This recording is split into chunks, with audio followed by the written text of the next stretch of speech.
We are here with Chris Phillips from 1% Lists. We've been covering all kinds of topics surrounding real estate and his 1% model. So we're going to talk about something that you're going to have to explain to me right off the bat. So we're talking about the phrase, signs have babies, which I hear you say a lot. I don't know what that means, so let's start there.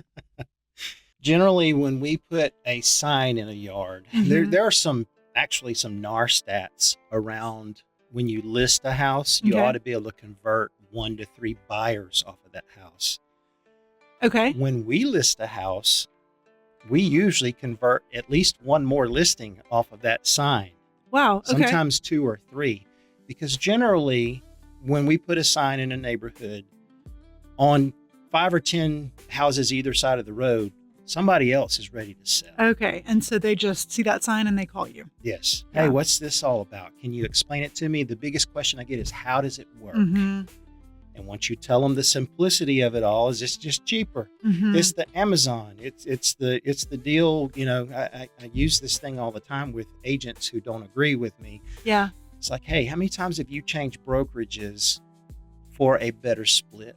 Yeah. But it's okay for you. It's just not okay for the consumer. Yeah. How many Amazon packages did you get last week at your house? Right. We're sort of that way, you know, that those businesses scale because they're popular and because they're less expensive. And that's why the signs have babies. Yeah. Okay. That makes sense. So tell me what your marketing presence looks like specifically in Fort Mitchell. Fort Mitchell is an area that I purposely went after because I love military families. Okay. And they need us. Yeah.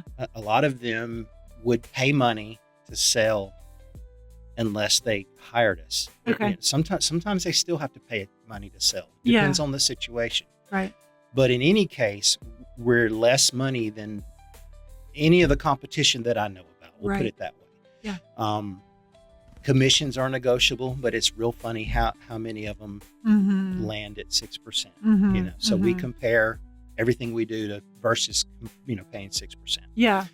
The marketing presence and the strategy down there, I started with a billboard and several mailings a year. Incidentally, the post office wasn't delivering my mail, and I knew they weren't. So the postmaster and I... Wait, why weren't they delivering your mail? I don't know, but I have so many contacts and clients down there, and I say, hey, did you get my flyer? Did you get my postcard? And nope, hadn't seen it.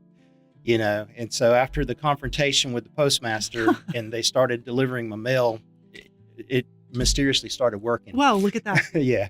So, but, you know, shout out to the postmaster, right? But, we started with a billboard and some mailings. But I tell people I've got a pretty good ground game. Yeah.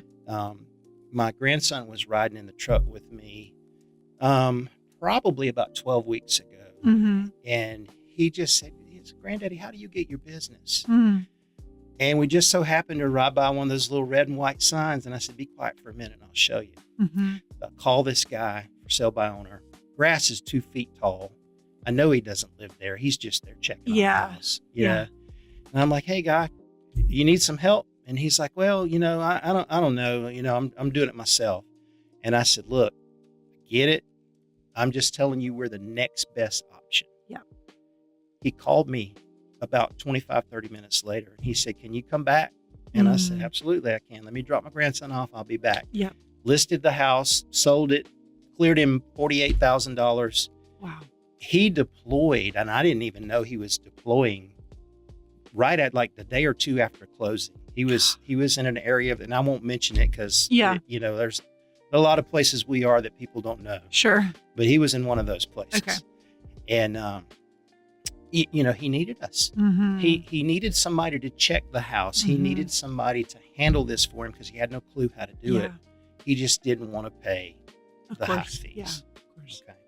So he was able to deploy with this off of his plate. He was done. He got paid. Didn't have to worry about it. Absolutely. Oh, what a relief for him. I know that you do a combination of signs, you do social media, and you do some billboards. Talk to me about how those things kind of work together for you. It's synergistic because we get bombarded with so much stuff every day that people think they saw something after seeing it 10 times. I think I saw that over there. I think Yeah. I've heard of that. Yeah. So you have to sort of pepper the ground with the deal. And that's one of the reasons Fort Mitchell needs us, because equity situations aren't always ideal for folks who some people get stationed at Fort Benning and they get promoted, and that's a positive thing. Yeah. But you're left with, hey, I just bought this house 14 months ago. Right. And it's not worth enough to pay everybody. Right. Right. And so you try to help that person. But to answer back to your question, is we try to make sure that we get seen everywhere. And that's one of the reasons that I'm here with you is that, I'm hoping to maybe explain how we work, show the simplicity of it, show the real savings. Yeah. And to anybody that's skeptical, don't take my word for it. I can give you 10 families tomorrow to call it if that's what you want to do. Right. So we just try to show up everywhere because it takes so many touch points to actually capture the attention of the public. And and it's exactly what you just said. They don't know why they know your name, but they do. Right. Yeah. So you say that the 1% model is a domino effect. Can you talk a little bit more about what you mean by that?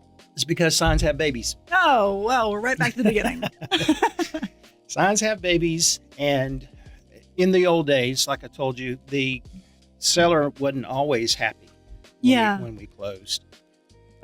Especially in a low equity situation or a divorce where they're splitting the money. But now when you compare it to what else is out there, it's a happier situation. And so people talk. Okay. Yeah. I think I told you in another episode, there was a guy at Lowe's recently talking on his cell phone about selling the house. And one of my past customers was coming down the aisle and she's like, you need to call Chris. And he did. And we had 4 offers on his house like in 3 days. I mean, what is it like for you to know there's people in Lowe's advocating for you? It's pretty cool. And we sold that one in-house. So that guy saved $12,000 in commissions. Yes. When compared to 6%. And remind everybody what the difference is, because we talked about it in another video, but we haven't talked about it here. When you say we sold it in-house, what does that mean for people? Okay. So real estate transactions either sell by the listing company or one of the other 40 companies out there. Well, I think in our market, we have 860 agents or something. Okay. Wow. So the odds are sort of against little old me selling the house. Most of the time that offer comes outside. Yeah. Okay? When it does, you pay us 1% and you pay whatever we negotiate with the other side. Now, I'll tell you it's usually 3% because that's what they're used to getting paid and that's what they want. Yeah. Sometimes it's 2.5%. But if we sell it in our own office, it's a 1% list fee and a 1% sales fee. So that guy paid 2% commission and saved over $12,000. Yeah, because usually you've said it's around 6 total. Okay. That's a big difference. It's a huge difference. He's happy. I'm sure he is. He's happy. And I usually don't do this. We have the moving truck and it's usually for local moves. Yeah. But he was a friend of a friend, so I let him move to Florida in my moving truck. Oh, so, wow. Yeah. And you got it back in one piece? Oh, yeah. It was back in one piece. A few more miles. Yeah, just a few. Yeah. So talk to me about the market share that you've already got with your company and maybe remind us when you opened. And then what is your plan for where you're headed? Where are you looking next? So I bought this franchise in January of 24. Okay. But I asked the CEO at that point, I was still fresh out of colon cancer treatment and I wanted to make sure I was going to stay around. You know? I said, hey, can I open this thing 12 months from now? Yeah. It was actually longer than that. We opened in 25, we opened in April. Okay. Kind of got our traction starting in May. First sale that I had was a local doctor. We saved them $8,000 on the sale of their house. And as a result, her clientele and her doctor friends know about it at this point. But we did just shy of $9 million in about 5.5 months last year. Wow. We're looking to triple that this year. I really think it's possible. We garnered about a 12% market share in Fort Mitchell. And that's really just because those touch points hadn't all happened yet. Once everybody knows we're there, my goal is 60% market share. Okay. There's about 200 sales a year there. Okay. And I want to help as many of those families as we can. Yeah. So what would you say to somebody who is maybe considering, maybe they've seen your signs or your billboard, they're thinking about calling you, but they're hesitating? What would you say to them? So I don't hard sell anybody. Mm-hmm. You can call me and I'm going to talk to you just like this. Mm-hmm. I'm going to tell you how things work. I'm going to tell you how things should work. Mm-hmm. I'm going to ballpark what I think your savings might be. Yeah. And I'll challenge you to meet me at the kitchen table. Let me look at the house and advise you. Mm-hmm. And if you don't hire me, I'm not calling you 12 times. We've met. You know what I can do. Sure. And you can try or not. Yeah. And a lot of times a for sale by owner will do that and they still want to try for a few weeks. Yeah. But it can be dangerous. I don't want to be dramatic, but you don't know who's coming in your house. And couple that with the fact that people will make an appointment and not show up, or they'll make an appointment and they're not qualified to buy your house. And so most of the time, not all the time, most of the time that for sale by owner gets sick and tired of that. Yeah. And they say, you know what, come list this thing. The stress is just not worth it. It's stressful. Yeah. Now we do offer, and I've done this a few times, we offer, if that for sale by owner does, a lot of times they think they've snagged a buyer and they really haven't. They got a duck on the line or something. But, if you do find a buyer and you want somebody to handle that transaction, we'll do it for 1% all day. No brainer. Which honestly, for a lot of people is probably reason enough to call you. Yeah. But as we've mentioned in other episodes, you have some other qualifications that also add a lot of value to this for people. So can you give a little spiel on your experience and also what other licenses you hold that might be helpful? So specific to Fort Mitchell, I'm an expert in VA loans. I'm certified by an outfit called the Veteran Mortgage Advisors. I don't know how many of us are in the country now, but it was 300 or 400 the last time I looked. Okay.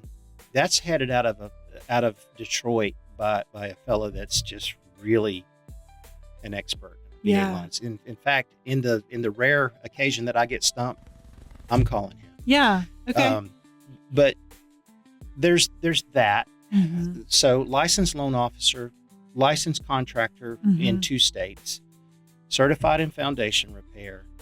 I can look at the house and tell you what it's worth. And which really it's worth what somebody will write you a check for. Right, exactly. But I know market value, what those numbers are. Okay? Yeah. What you may or may not have to do to fix it up to get that number. Sometimes that's a hard conversation, but it's had up front, honestly, with full disclosure. And on top of that, it just being licensed for so long and having so many transactions under my belt. And if you think about it, a 1% agent is doing, I think last year, 70% of all real estate agents didn't do a single transaction. It's been a tough market. We can't tell, but it's been a tough market. 7 out of 10 agents didn't do a single transaction. Several more of those agents only did 1 or 2. Wow. How do you get better at something? How does Alabama, which that's a sore spot for me right now, but how do they get better on the football field unless they're practicing running those plays every day? Yeah. We run the plays. We close the transactions, and we get better and better and better every time we do one. And you see more and more, and you learn more and more when you execute. Yeah. And I feel like just for me, as if I were a seller, knowing that you know everything that you do know and you have the experience you have, I would feel so much better about you walking into my house and looking around and giving me advice and guidance than someone who's maybe brand new or someone who doesn't, doesn't have all that context and all these different areas of real estate that you do. Well, I think I told you about a sale in another episode where the seller really needed a roof. Yeah. And they didn't agree with me that they didn't want to need a roof. And the wife said, I just can't imagine that's why nobody's looking at my house. Yeah. And I said, ma'am, all due respect, it needs a roof. Yeah. Well, they went another 7 or 8 weeks without the roof. And when they put it on there, within 2 weeks, we had a over list price offer on it and closed them. So, and the guy's like, you really knew your stuff. And I said, well, you try to say that to somebody without coming off as you don't want to be arrogant. Yeah, exactly. But you also know what you know. Sure. So I think that's great. So we've been talking in this video with Chris Phillips. He is with 1% Lists. If you're interested in hearing more about his business model, which is the 1% commission, a great place to start is whatis1percentlists.com. If you go there, it'll give you a good starting point to kind of learn more about this model and what it could mean for you if you're a seller. And then from there, obviously, you want to talk to Chris. He's been doing this a long time. He knows what he's talking about. Knows the industry from lots of different angles, probably more than most people do. And also kind of has a specialty with VA loans and with veterans who are trying to sell their house and kind of the ins and outs of that. So be sure to give him a call if that's you. And also be sure you watch all of our videos. And thanks, Chris, for being with us. Thank you.